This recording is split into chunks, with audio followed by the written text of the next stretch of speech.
Благородный казах с честью и достоинством всегда сохраняет свои традиции, наполненные добротой и уважением, проявляя особую осознанность в приветствии.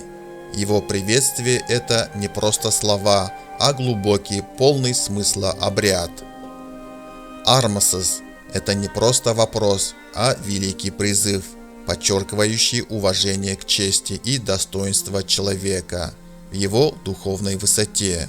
На это отвечают Бармас или Ардамас, показывая, что живут с честью и достоинством.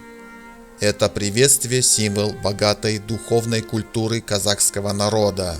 В каждом его слове содержится глубокий смысл и следы воспитания, оставленные предками.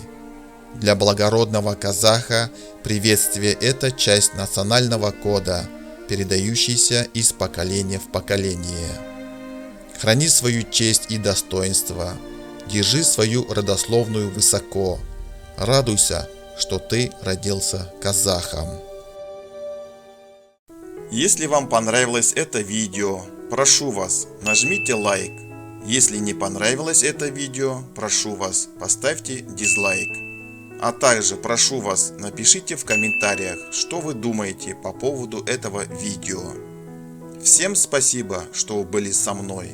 Всем пока, всем добра, всем крепкого здоровья и удачи всем.